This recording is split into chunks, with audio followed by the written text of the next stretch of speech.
And as for the material for the Dharma class, I will upload it by tomorrow. Along with this, I will upload both of them by tomorrow. And this will have assignment. So today so those of you who have already joined me from last year, you know that you know about the assignments. Those who are joining me this year, please understand that after each of the portion that needs revision, important revision like usage, and so I will be providing assignments. So please do the assignments. You can either share the assignments in the group, which is most appreciated because other students can check them. You can send it to me. I can correct them, and you can share it in the class so that other students could check that, and then they could also benefit from the assignment. And so the assignments will be provided. Please do those assignments. So let me begin by reciting this. Namo Guru Manju Koshaya. So this is a general. This by itself is a line that is taking refuge in Manjushri. So Namo, so all of this is in Sanskrit. Namo means to pay homage or to prostrate. And Ya is to. So prostrate to. And here we are prostrating to Guru and Manju Gosha, who are indistinguishable. I don't think this would be like something that would be too much of an explanation. So a little explanation. This Guru Manju Gosha is the principal ideology of the Guru Yoga. That is the Dzogchen, when we talk about it, or we call it the Laminiljo. So it's the prime concept of that particular school of yoga. We have 4 schools of yoga. So the highest, which is known as the Guru Yoga, the prime concept is the non-duality of the Guru and the deity. So here we have that, because we know that Yangchen Dorje was a great Mahasiddha. So definitely in his own words, he will depict those kind of idea. So a very prominent and a very great Mahasiddha in the practice of Vajrayana.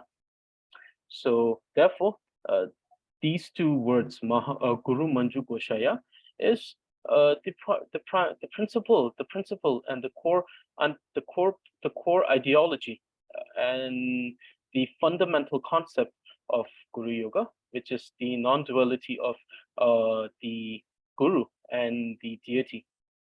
So here, I have just borrowed this word from Yangchen Dorje. This is not mine. So this is a word of a great practitioner. So written in Sanskrit. So I prostrate to Manjushri, who is indistinguishable, to my own root Guru. So whenever you want to read this, when you say Guru Manju Koshaya, Yangchen Dorje, the author of this text, the Tree of Excellence speech, he was referring to his own root Guru, which was Dharmapata, his uncle and his root Guru, and also to the master of his master, which was the Siddha Rinpoche, Sakya Pandita Siddha Rinpoche. So he was prostrating to Manjushri, who was indistinguishable, non-dual, to his own root Guru. And when you're reading this, when the word Guru comes, then please think of your own root Guru and Manjushri to be indistinguishable, to be one and non-dual. Okay, so now we go to the my attempt to write a verse of praise to Lord Manjushri. Okay. Tadre Shira Punki Chungkung Nida Jambeya Rigzin number Gilwa Punki Teve Chogi Cho Di Ningbo Retim Mebar Changwe Bawa Jeju Lama Manju Gosha Bella Capsuche. So one thing that you will notice. So this is something that I want every one of you to notice, that when the words are shared, please count the number of syllable. So in Tibetan, it's very easy to count the number of syllable because the number of syllable is separated by the usage of this particular punctuation, which is called the tsak. So a single syllable is determined by the usage of tsak. Anything in the boundary of the first letter and the tsak is considered to be a single syllable. Sometimes it could be a word, but in context of reading, we consider it to be syllable, regardless of being a word or being half a word. So what do I mean by half of? For example, here we have the word guru. Gu is just half of guru. So regardless of this being an entire word in the boundary of a tsak.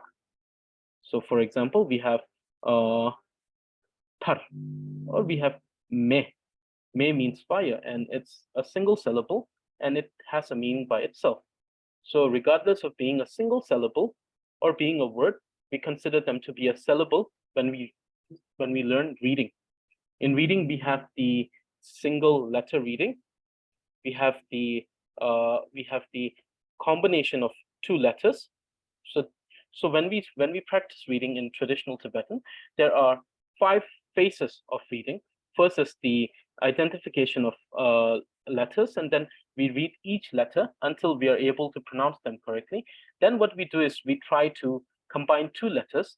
Then we combine all of the letters in the boundary of a tsak. Then we combine everything as a word, and then we read syllable wise, and then we read by word. So that's the final one. And then we try to increase the speed at which we read. So 5 phases. So there are 5 phases, or 5 different phases of learning how to read. So in that context, we call it a syllable. So you will notice that here in this particular verse that I've written, if you pay attention, you will understand that each line has 13 syllables, which is a very daring thing to do. You see, in Tibetan poetry, anything that is considered more than 11 syllables is considered to be a little difficult to write, because what happens is that when you tend to write something very long, the particular rhythm or the particular melody or the particular pace at which you're reading it, or particular there is a sort of a melody to the poem when you read it. So if you make it long, sometimes it feels like an article rather than a poem, because you have written it very long. So therefore, normally the best one, the most beautiful ones are considered to be the 7th syllable and the 9th syllable. 11 is also very good, and maximum could be, great poets, they have written a verse which have 32 syllable, like Lama Tsongkhapa. He have written, that was Lama Tsongkhapa, when he was writing his poetry, he was challenging each and every one of the poets at that time and the ones coming in the future. He have written certain wonderful poems, some of the poems in which he have written in a way that you can read it in any direction you want. You can read it from front to back, you can read it from back to front, you can read it diagonally up, you can read it diagonally down, you can read vertically, you can read vertically up, and every single way of reading gives you a meaning. That's a very challenging thing to write. So yeah, he has written a poem which has 32 syllables in one line, and that's actually very, very difficult. And that's not only writing 32 syllables, it's still maintaining the melody of the poem while writing it in 32 syllables that counts. It doesn't matter if you can write a line that has 32 syllable in a poem. No, because if it sounds like an article rather than it sounds like an article rather than a poem, then it doesn't serve the meaning. A poem is something that is very melodious, very beautiful and sweet to the ears. So this is a characteristic something should have. And if it doesn't sound very good to the ears, then it doesn't serve the purpose of being a poem. Doesn't matter how much the author, the composer might want to support that. So 9, 11, 13 are more like in the more safe zone to play with poetry in Tibetan language. 13 is also quite daring. I felt a little more daring today. I thought I should write something, and then I was feeling very courageous today. So I said, why not 13? And then I wrote a 13 syllable poem, a poem with a 13 syllable line. So 13 is also still quite near the safe zone. But when you go beyond 13, like 15, 14, I haven't seen much 14, but 15, and then there are 18, and you see 21. Very rarely you see 21. And when you go beyond 21, it's very difficult to maintain that melody in the poem. It's very, very difficult. And you rarely see few. You see very few, in which I've said one was written by Lama Tsongkhapa. You have to have like a great proficiency in dealing with this particular language to be able to mold and turn and compile the words in a way that even though it's a 32 syllable verse line, it still maintained that melody. Very difficult to do that. Gende Chempe mostly writes in 9 and 11, and there are many 7. 6, the Dalai Lama used to write most in 7 and 9. Very beautiful ones in 5 also, yes. And 6 also. So he used to write very beautiful poetry. So many of the poets stay in the boundary of 7, 9, 6, some 4. Then going less than 4, that also becomes very challenging. Now you need to write a line with 3 syllable, but still to make sense and have the melody. That's also very challenging. The greatest poetry could be considered the teaching of Buddha of the Pragyaparamita in 1 syllable, that is of the A. So just 1 syllable, and it was a poetry that unfold the reality of the entire phenomena. Yes, so that could be considered a 1 syllable poetry. Okay, so now let me begin with our lesson. So this is the praise to Manjushri that I have written, and it means Manjushri, who is the source of all the profound wisdom that liberates the sentient beings from their self-grasping ignorance. The guide to all the Buddhas. So Rigzin means so this is a sort of a word play that I've done. So Rigzin, Rig with Sa, which means the one who is the lineage holder. So the lineage holder of the Buddha, meaning the Bodhisattvas and the Buddha that is coming after. And then Rig, the sound, means the one who are intellectually transcendent. To those, Manjushri is the best of the best captain or the leader to the land, to the Pure Land. D is the seed of Manjushri. So this is something that you'll maybe many of you are still already familiar with. So every deity have a seed. So the seed of Manjushri is D, which is of the wisdom. Avalokiteshvara is Shri, which is of the compassion. So this is D of the wisdom. the essence of wisdom. Realty, mebar. Realty means the sword. Mebar means burning with the flames. Not any flame, but the flames of the wisdom pertaining emptiness. So adamantine sword, which is covered by flames of wisdom pertaining emptiness.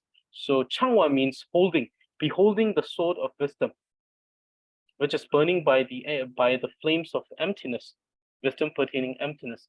Paowa means the mitre, O mitre, who is the essence of the entire wisdom, holding the sword of wisdom, burning with the flames of wisdom pertaining emptiness, so that it could cut through all of the duality and the self-grasping ignorance of the sentient beings.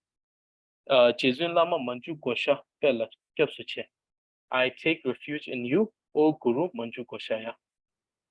Om Arapazanati. That's the root mantra of Manjushri. Okay, so with this verse, we take great auspiciousness and begin our lesson of the third grammatical case, the subject case. Last time we discussed the meaning of subject case. We discussed the three compulsory component, compulsory in writing, not compulsory as in meaning, because we already said that if it was just of the meaning, then we can also consider object to be there, because object is there. But the thing is that object sometimes could be direct object, which is apparent written in the sentence, or it could be a referential or inferential object, which could be taken from a statement that was made, narrative that was made 2 or 3 lines before.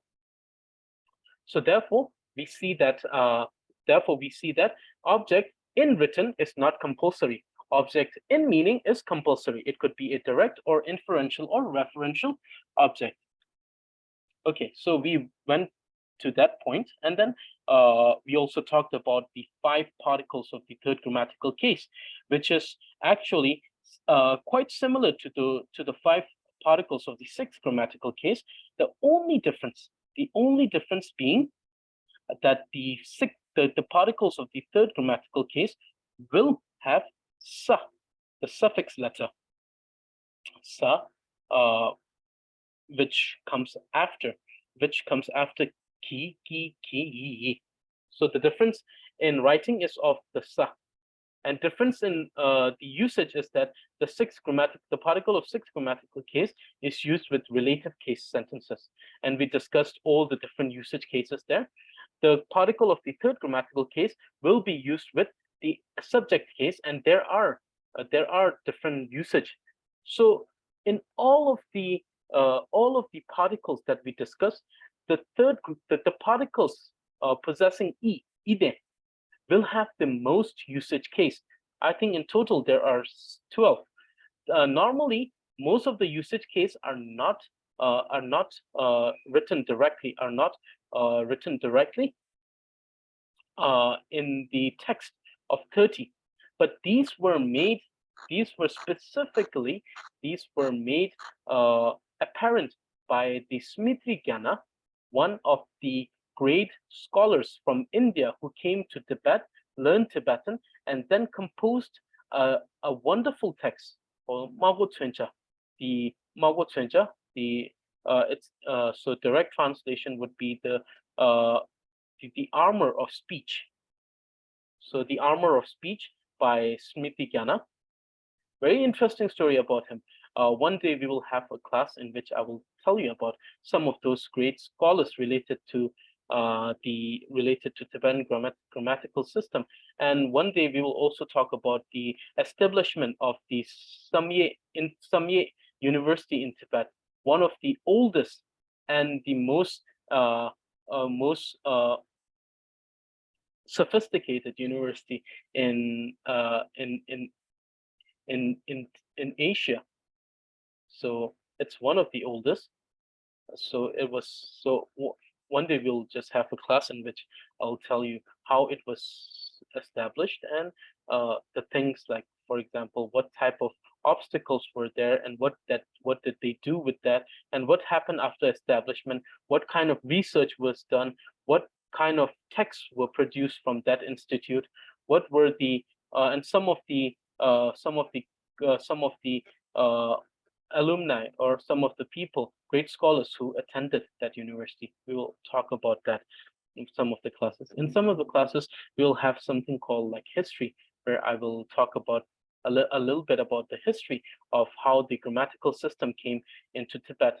One of which I've already said is said, but still was still not able to deliver till now. I will do an extensive research, and we'll have a class in which we will extensively discuss only on Shangshung, a system of writing which inspired from which the current system of writing was established in somehow. So we'll talk about the Shangshung, the region itself. We'll talk about the region. We'll talk about the writing system. We'll also talk about the religion that was very prominent and holds a great contribution towards the sustenance of Shangshung, that is the Pen religion. So we'll talk about all of these in one class.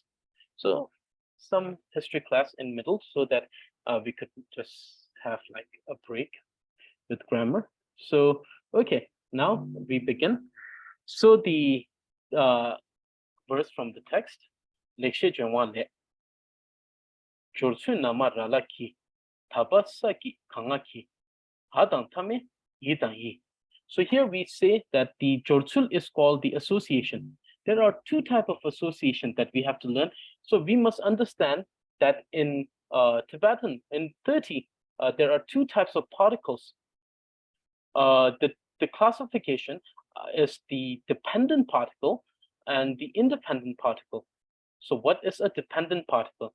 A dependent particle, so let me just go here and let me just go here and we'll do this. So two type of particle, dependent and independent particles.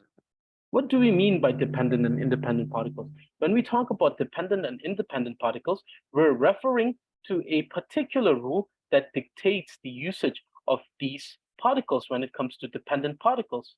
So what is that rule? That rule has to do with association based on the suffix letter.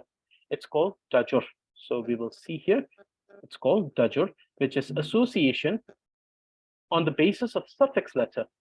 So what do we mean by association based on suffix letter is that the association of these particle, when we say these particle, I'm referring to the 5 particle of the third grammatical case, those with the sa, such as ki, ki, yi, and yi. These 5 particles are associated with a particular word. In this case, it is always the subject. So when we talk about subject, it could either be a name, a noun, or a naming word, or it could be a pronoun. It could either be a pronoun or it could be a noun.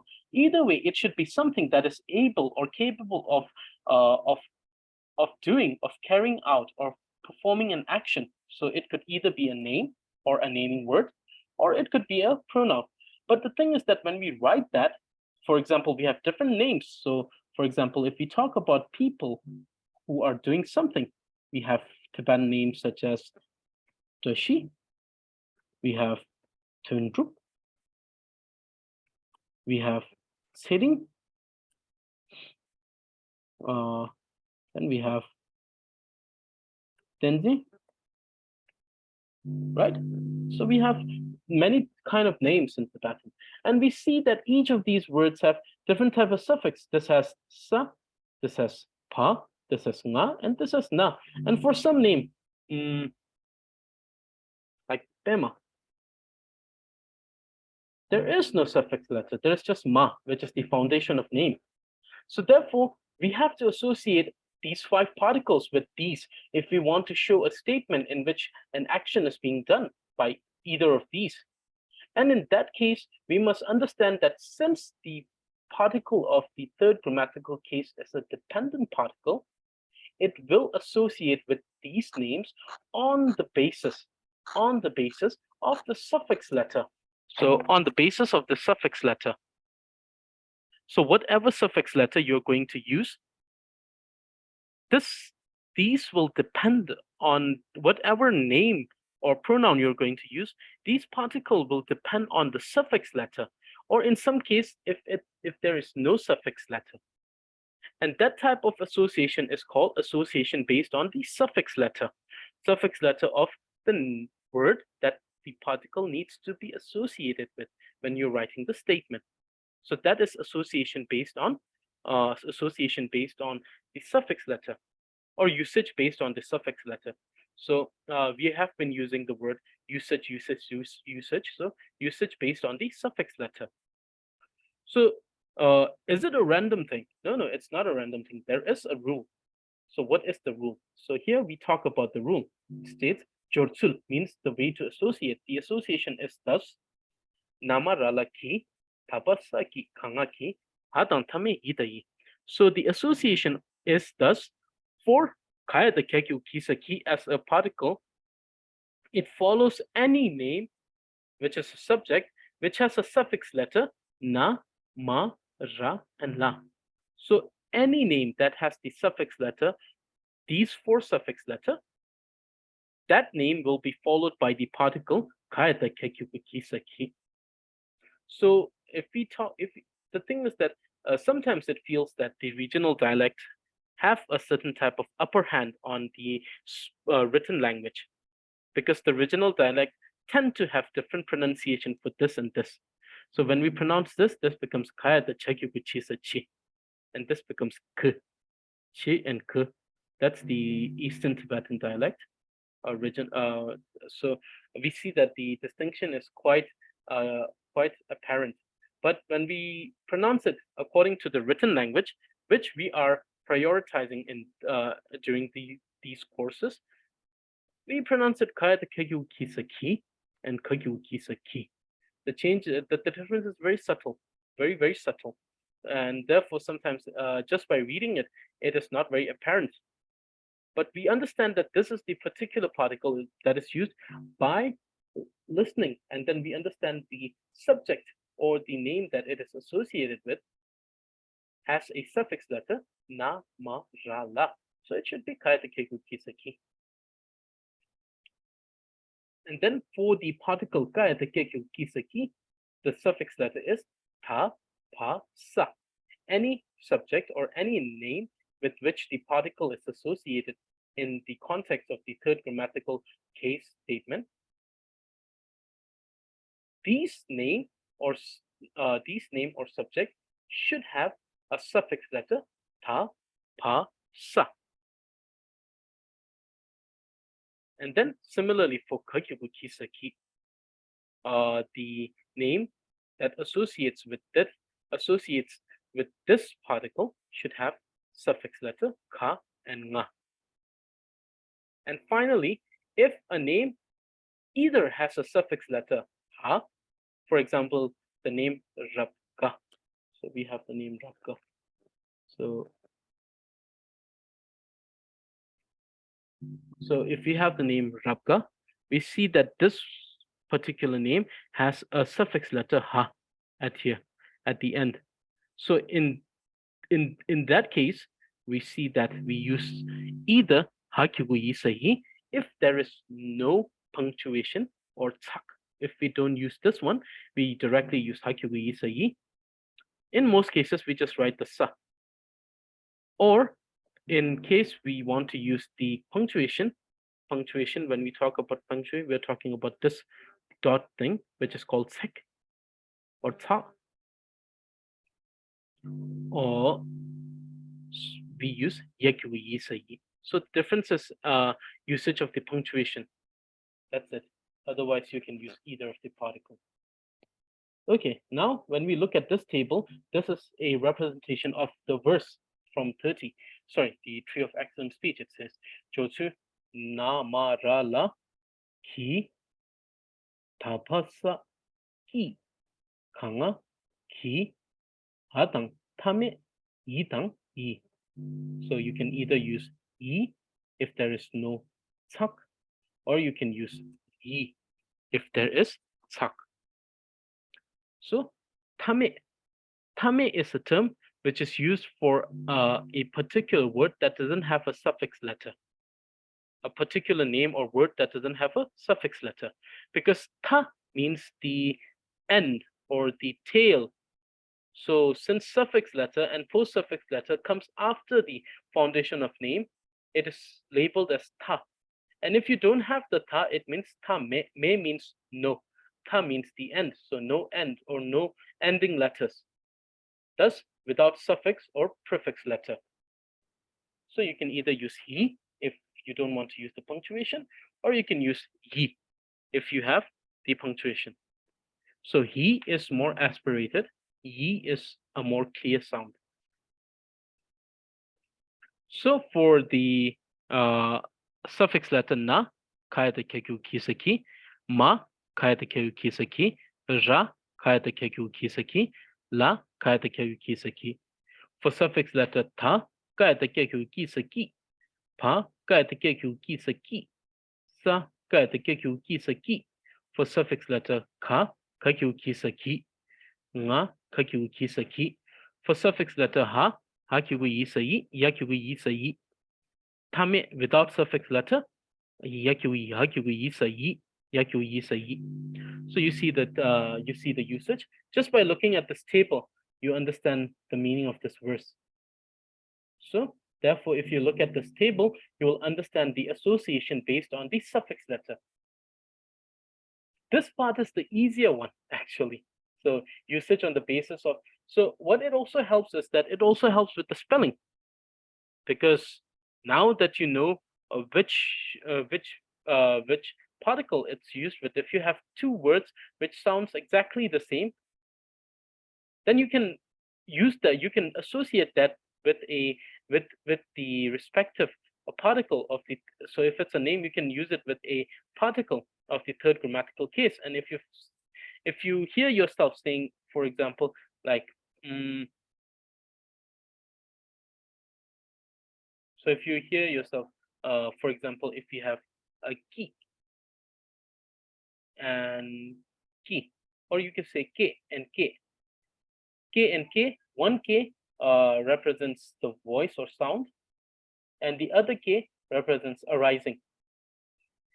So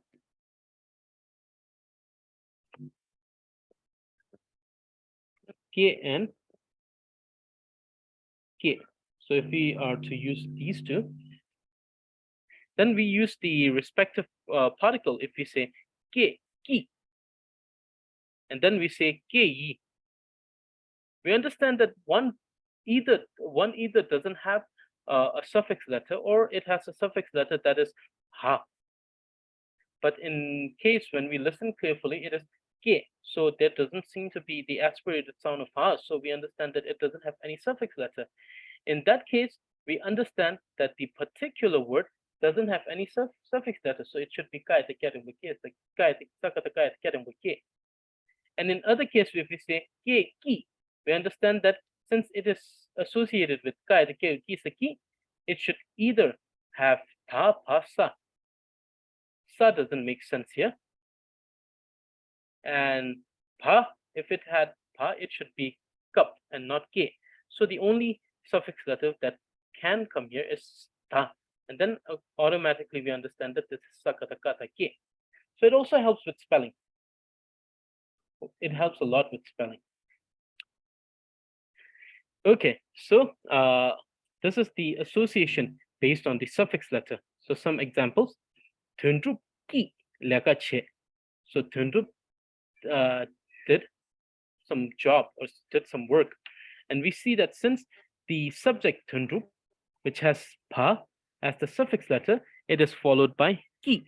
Another thing that I do so that you can distinguish phonetically distinguish between the sixth grammatical case and the particle of sixth grammatical case and the third grammatical case is whenever I pronounce a particle of the sixth grammatical case, I tend to stretch the sound. And this isn't like I said last time while answering the question, it is not something that is made up by me. It is something that is there in the written language. The written language. You have to You have to stretch the sound a little bit when it comes to words of particles of sixth grammatical case. And when it comes to the particles of third grammatical case, make sure that you shorten it. So you, instead of saying ki, you say ki, so that you shorten it. You just take it high up, so it becomes ki. So phonetically, if you want to distinguish, you can distinguish in this manner. So tundrup ki laga che, tundrup ki laga che. But don't stress too much, because it is if you stress too much, what happens is the air that you're trapping between the upper teeth and your tongue becomes too much, and there's too much stress, and then you become tired when you recite or read.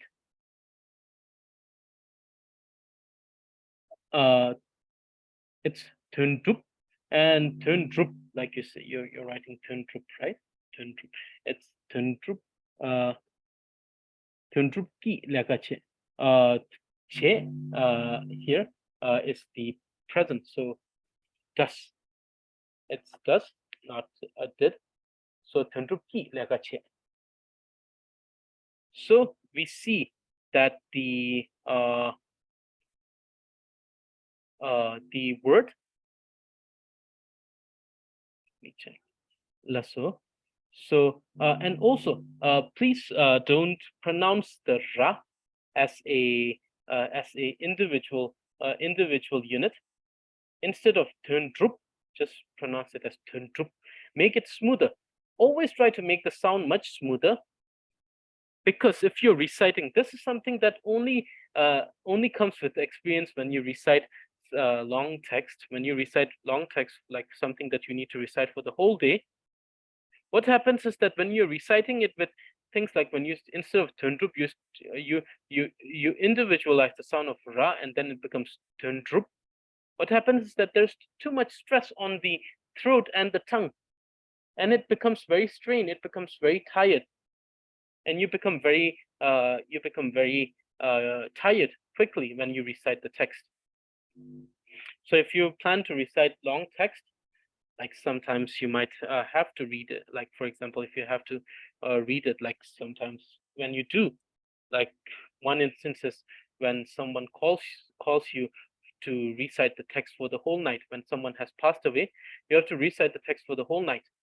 Definitely you can take break, like in between, to go toilet and have some tea or something, but other than that, you have to recite a text. And then when you recite for like 6 or 7 hours, there's too much strain on your throat and your tongue. So therefore all the sound are so therefore, and also to have the pace, because it's not only about reciting it for 6 hours, you have to finish the entire text in 6 hours.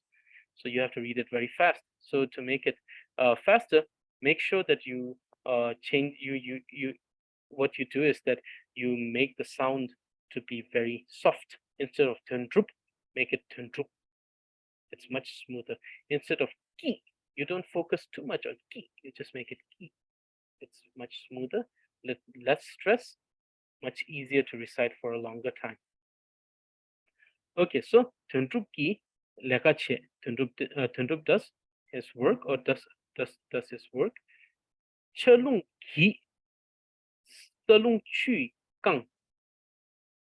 Chelung means Chelung means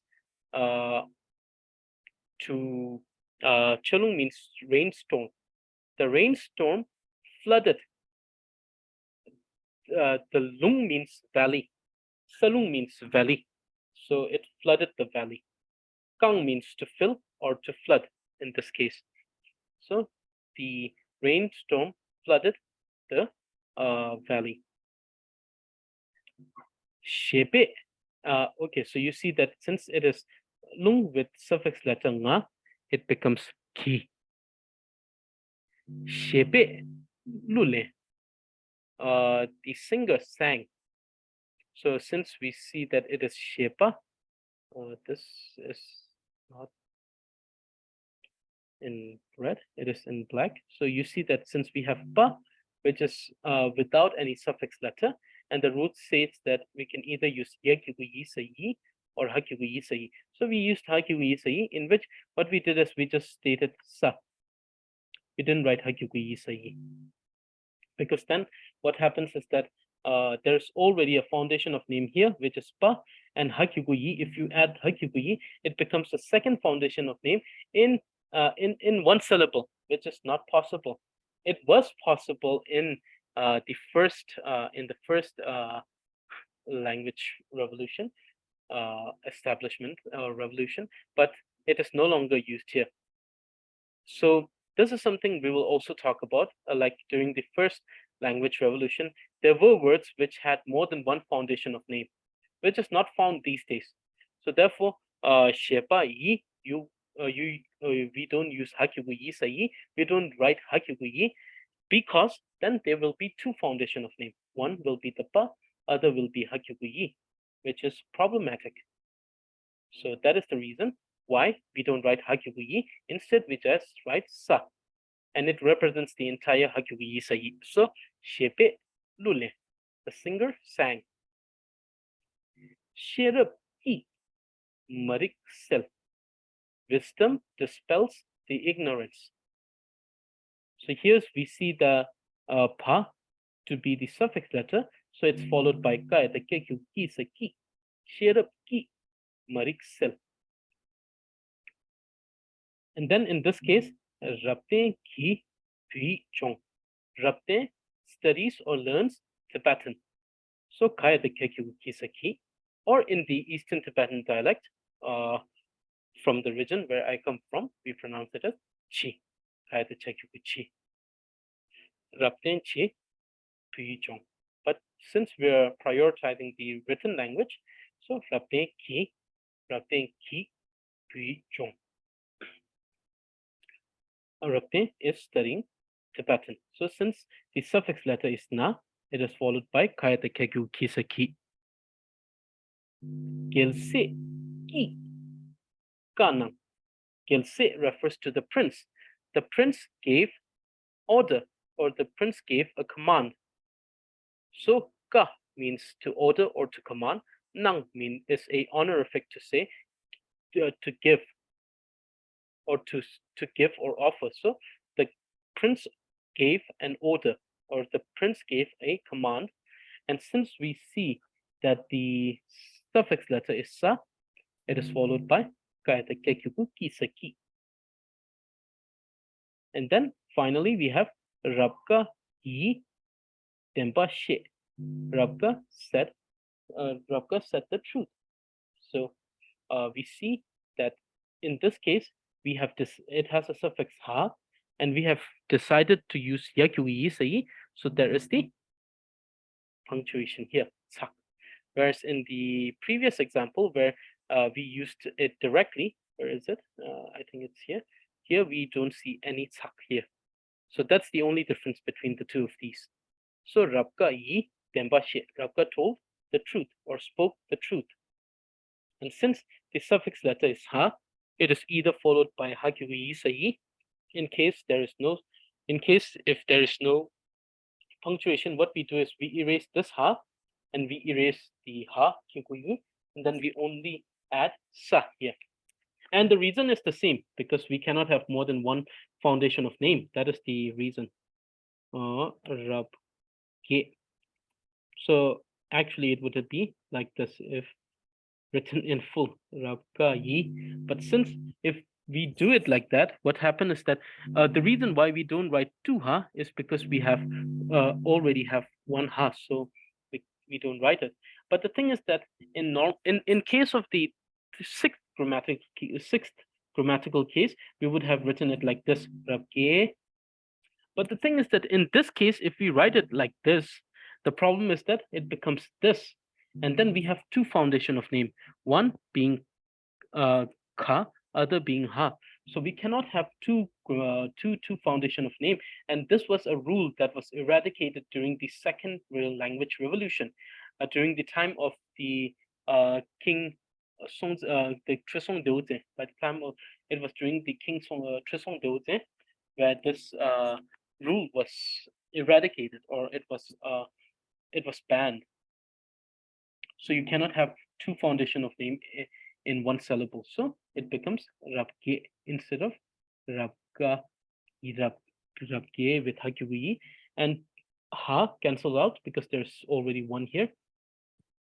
So therefore it becomes rabge. Okay, so that is it.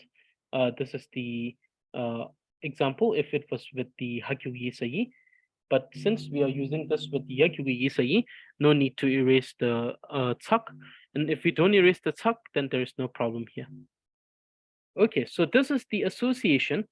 This is the association uh, usage on the basis of the suffix letter. And this is the verse that tells you about the rule. And this is a table that shows you, that represents it even in a more appealing manner. It's much more easier to look at when you look at the table. And these are 1, 2, 3, 4, 5, 6, 7 examples that I have provided for you. Okay. Now, chawat and chetik. So we know that one of the compulsory component is we already talked about the particle of third grammatical case. We already talked about the subject, about the primary and secondary subject. And then we already talked about the usage case of the particle on the basis of suffix letter. Now we talk about the action and the action word. Action word, which is one of the 3 compulsory component of the sentence, or sorry, statement, not sentence, statement. Sentence is quite problematic term here because it's not the original term, and it is a term, the term sentence, which in Tibetan is tsigdrup. And we're using the term jeba, which means statement, is the original term that is used in 30. The term tsigdrup came after. It was during the 19th century, which was adopted after the uh, after Tibet was exposed to people from England. So many different things from England came. One of which was the new type of poetry. Poetry that doesn't follow the rules of the traditional poetry, but something that was like a narration, a poetry as a narration, uh, a very a very uh, a very new and contemporary idea in the Tibetan in the discipline of Tibetan poetry, and which was very much, very much, uh, very much propagated or very much promoted by one of the 20th century poet called Drubpay, with many of his very famous Tibetan poem, one of which is the Langso Papchu, which is the waterfall of the youth, a very famous poem. When if we get time, we will discuss that later. But so with that came many different idea from the English system of writing, one of which is the word sigtum, which means sentence. So sentence is something that came very later. Before that, we used the term jeba, which means statement, and here we only use the word jeba. So I will not be using the word sigtum or sentence. I will only use the word jeba, which is the original term in the 30, very much promoted by the Siddha Rinpoche in his commentary. So jeba, statement. So one of the 3 key components of the statement jeba of the third grammatical case is the action word. So what is an action? We already discussed. Action is chawa ni cheba pe yu kang shila penu cheba la poke. Action refers to a harm or benefit done on the object of an action by the subject. So let me just write this, by the subject. So the action by the subject. So it's a harm or benefit done on the object of an action. It could be a direct object written in the sentence, or it could be a referential or inferential object. So a benefit or harm. We talked about benefit and harm. It could be either tangible, it could be intangible, it could be something that is physical, it could be something that is mental. So benefit and harm. So any type of change that is done to the object of this action by the subject is known as action. So,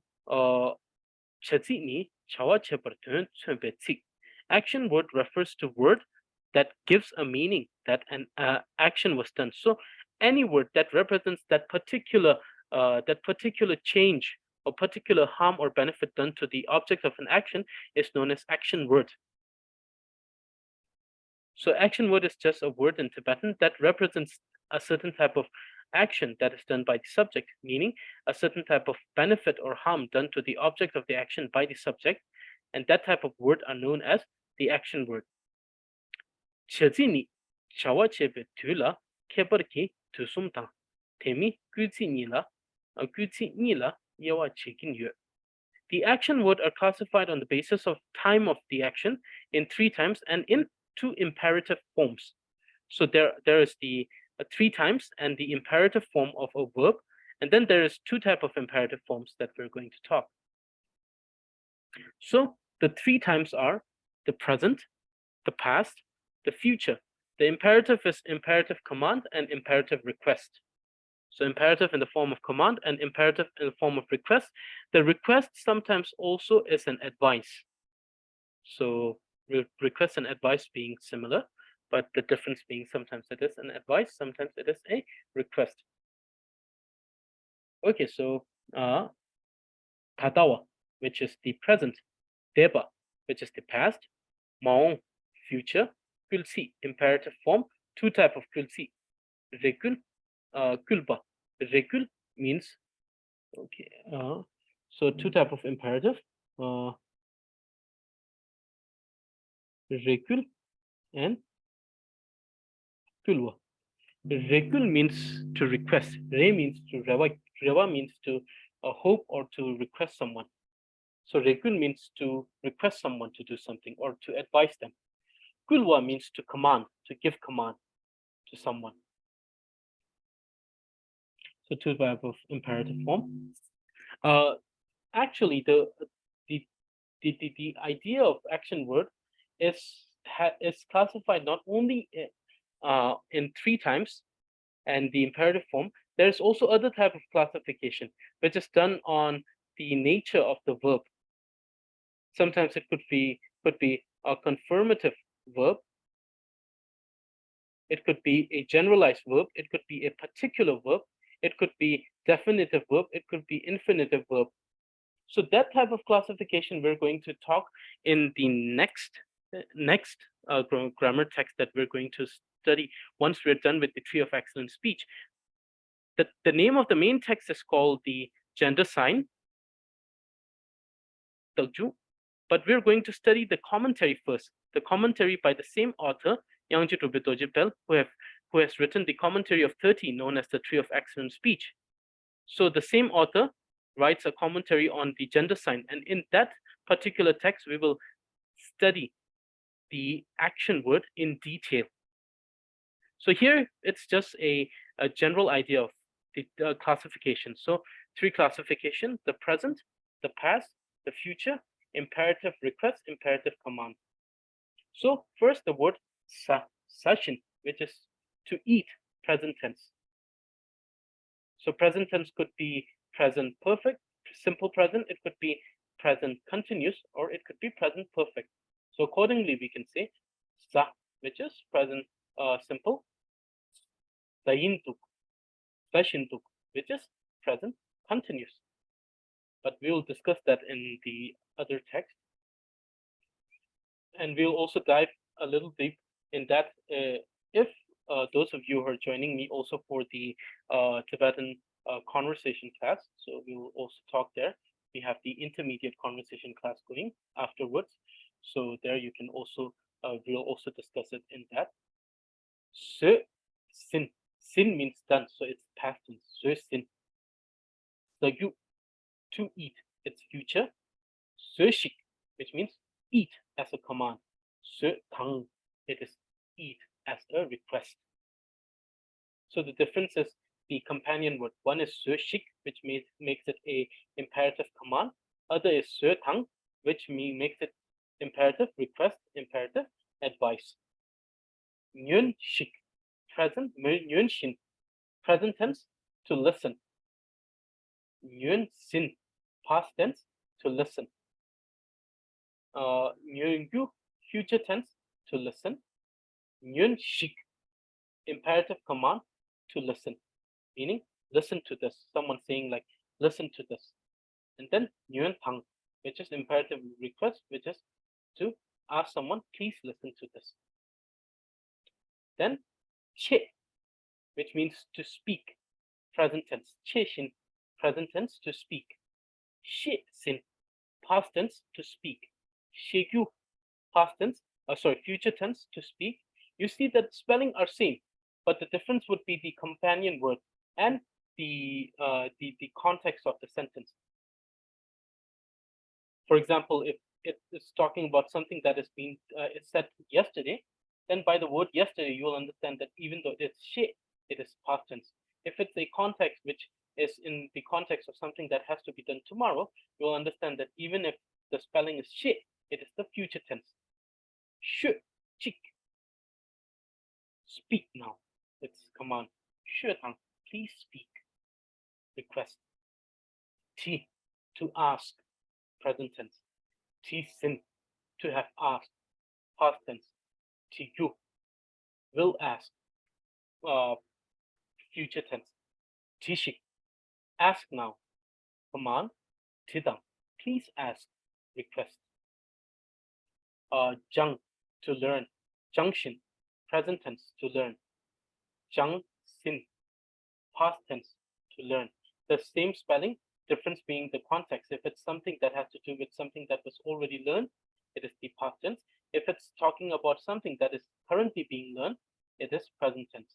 Same spelling, but depends on the context.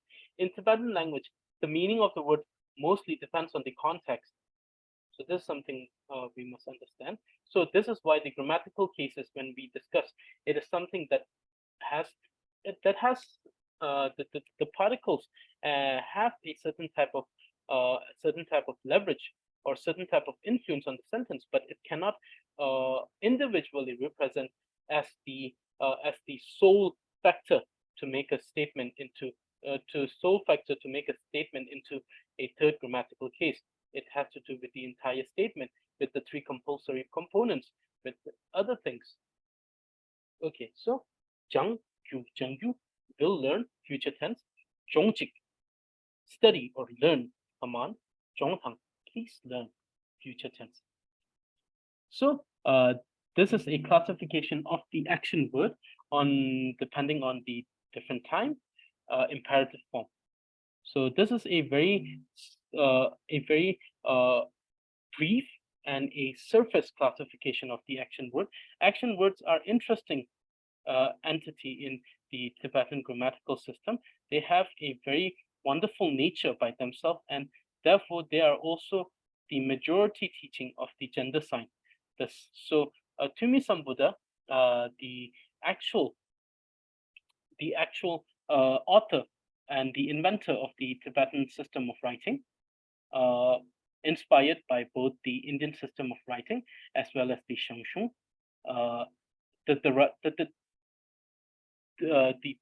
When we talk about the writings, the structure of writings, mostly inspired by the Tosi Punyi, which is one of the writings of the Shangshung, very much inspired from that. The tiger and the lion writings, the Tosi Punyi. So writings very much inspired from there, especially the Ume, the one without the head, very much inspired from them. And then also the Uje, also inspired, the writing also inspired from that, as well as the system of sound or the letters inspired by the Sanskrit system of sound, the Varnmala and the Matras. Okay, so we will talk in depth about these later. But so the author, he actually composed 8 treatises on Tibetan grammatical system, inspired by the Vyakran of the Sanskrit grammatical system. Uh, but during the time of, so it depends on different historical books. Some will address, some will refer this king as the 39th king. Some will refer it as the 40th. Some as the 41st, because in between there were two kings who died very early. So some historians, they don't consider them to be king because they were too young to take the throne.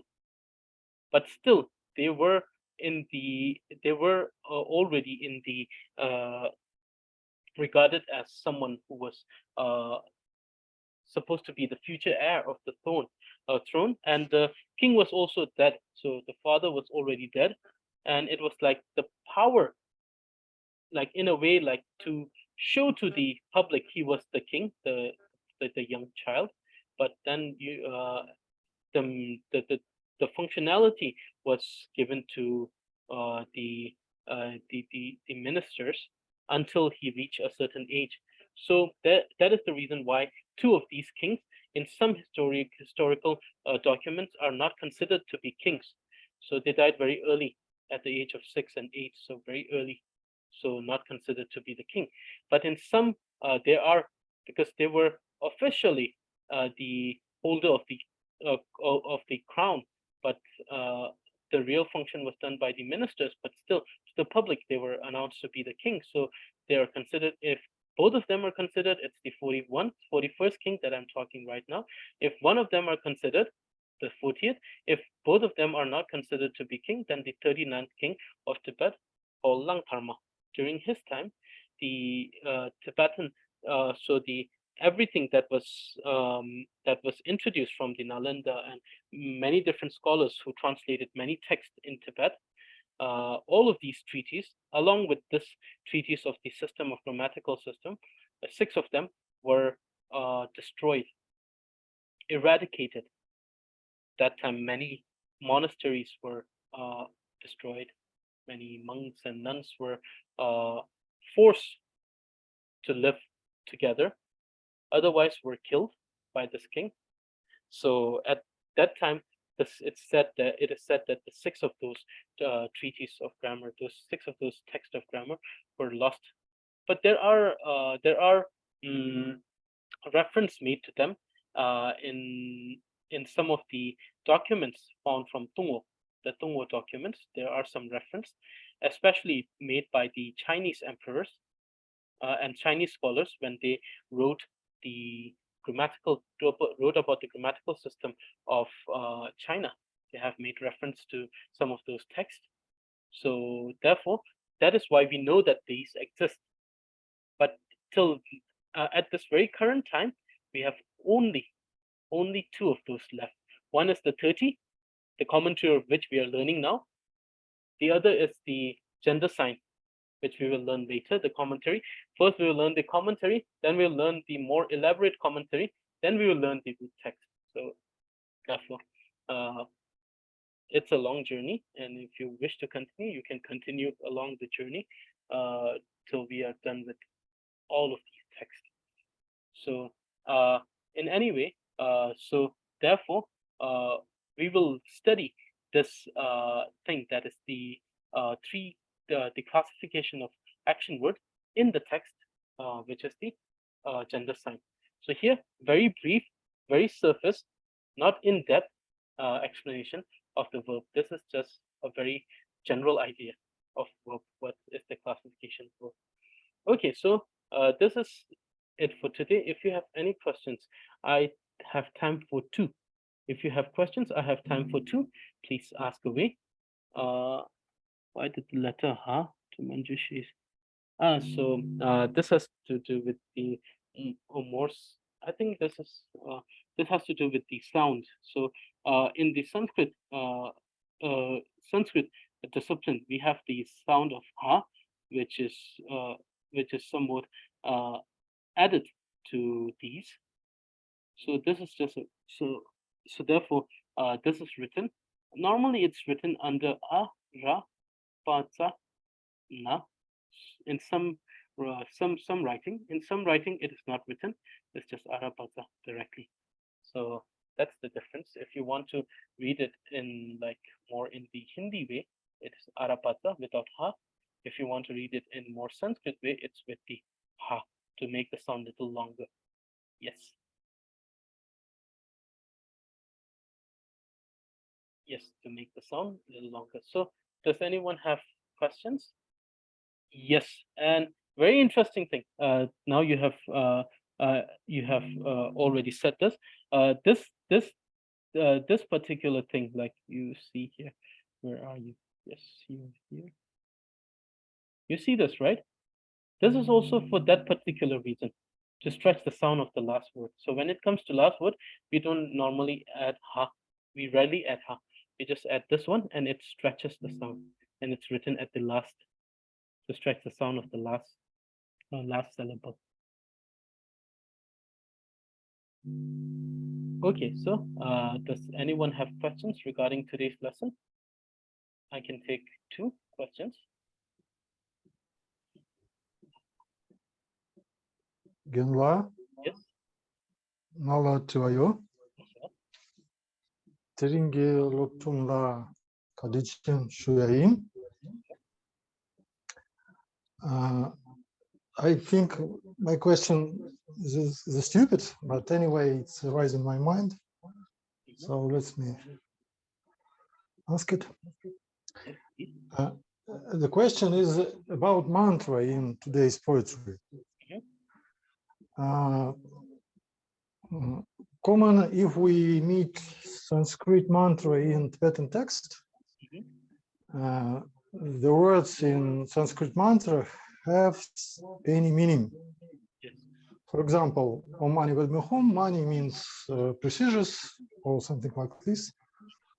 Padma means lotus, Padme inside lotus, and so on. But what do you think? What is about today's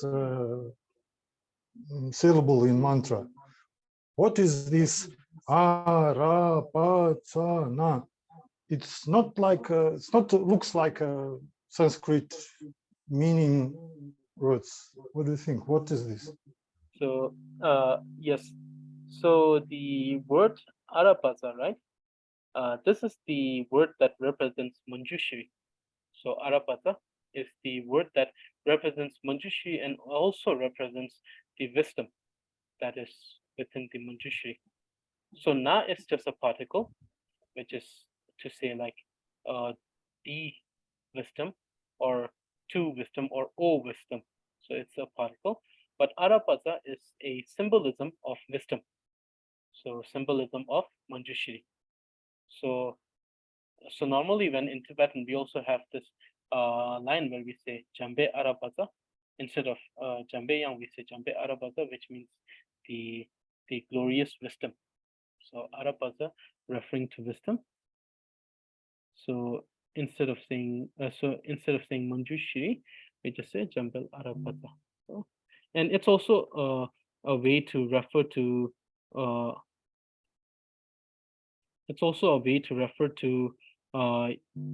Yamantaka, which is the wrathful form of Manjushri. So Jambe Arapata, which means Jambel means the majestic and the glorious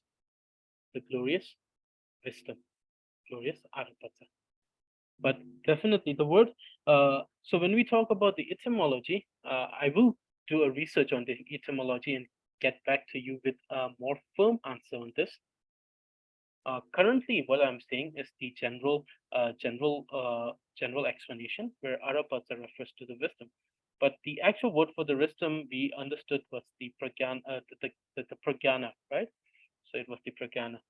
So let me see how Arapata actually means wisdom in what way, and I will get back to that question. And very wonderful question, because it is something that we must understand. Like for me, I will just say that, oh, Arapata means wisdom, so that makes sense for me. So it says that transcending my my normal body, speech, and mind, which is represented by the Om, into the wisdom of Manjushri, which is the Arapata. So transcending my body, speech, and mind to transcendent wisdom. So that makes sense. But now, if we go more deep, we say, like, oh, in that case, why is Arapata wisdom? And that, in that case, then I will say that let me do a research. I'll give you an answer on this. which is correct, not based on my assumption. So it would be correct, and it would make more sense. So definitely, wonderfully that you have said, and the mantra Mani Padme Hum also is in that way. So therefore, I will get back to you on the etymology of Arabata, but it means wisdom. So yes, I hope that clarifies a little bit. Kadinche.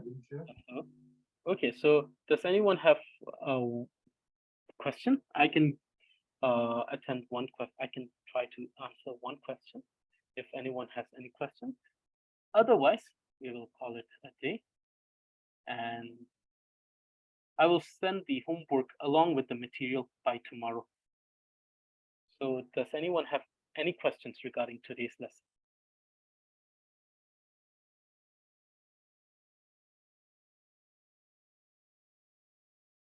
Okay, so then we will call it a day. That's all. And thank you very much for joining in. And I hope that this was beneficial to every one of you. Make sure to revise and do the homework. Once you're done with homework, you can send it directly to me. I can check it. And once I have corrected it, you can share the same in the group so that everyone can look, everyone can check that, and then they could learn from it. Other than that, please memorize. And then the other thing, when you're memorizing, if you want me to listen to the way you're reading and then give you feedback, make sure that you record it and send it to me. And I will record. I'll send you a voice message in which I will read the words that you are not pronouncing properly. Understand that here we also work very hard on the pronunciation. So if you want to work on your pronunciation, make sure that you send me those recordings. Okay, so thank you very much for joining in. And we have the Dharma vocabulary class on Wednesday. So those who are joining me there, I will see you on Wednesday. Otherwise, those who are joining me only for the grammar class, I will see you on Friday. I'll see you on Friday. Thank you very much, and tashitele to everyone.